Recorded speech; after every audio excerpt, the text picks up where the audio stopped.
सातारा जिल्ह्यातल्या YMIDC या ठिकाणी उद्योजिका तनुश्री जाधव यांनी आपल्या आईच्या साथीनं भरड धान्य प्रक्रिया उद्योग सुरू केला आहे। मुख्यमंत्री रोजगार निर्मिती कार्यक्रमांतर्गत त्यांना भांडवल मिळालं आहे।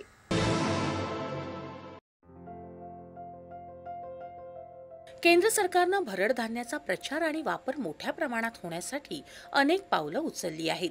यामुळे शेतकऱ्यांना भरड धान्य पिकवण्याला आणि भरड धान्यापासून उत्पादन घेण्यालाही प्रोत्साहन मिळालं आहे।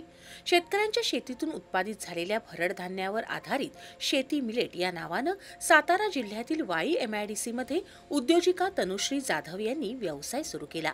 मुख्यमंत्री रोजगार निर्मिती कार्यक्रमांतर्गत त्यांनी सुरू केलेल्या या भरड धान्य प्रक्रिया व्यवसायातून विविध प्रकारचे चविष्ट खाद्यपदार्थ उत्पादित केले जात आहेत।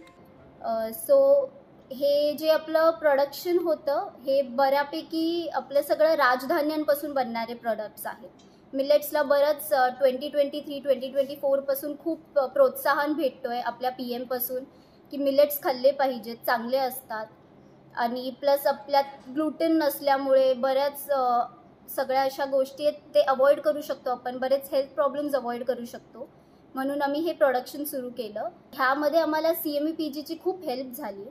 आम्हाला CMEPG थ्रू 35% ची सबसिडी भेटली आपलं प्रोडक्शन सुरू करण्यासाठी आणि खूप प्रोत्साहनही भेटला। गव्हर्नमेंट आपल्याला खूप हेल्प करते ह्यासाठी की एक्झिबिशन्समध्येही आपल्याला पार्टिसिपेट करता येतंय।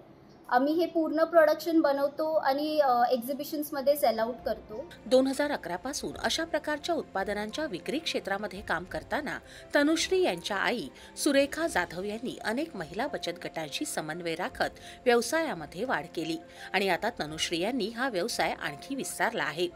त्यांच्या शेती मिलेट या कंपनीत ज्वारी, बाजरी आणि नाचणी यांचा वापर करून चटकदार चिवडा, चीज बॉल्स यांसारखे पदार्थ तयार केले जातात।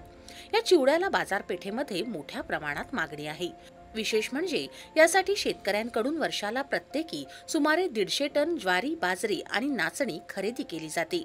याचा शेतकऱ्यांना फायदा होत आहे।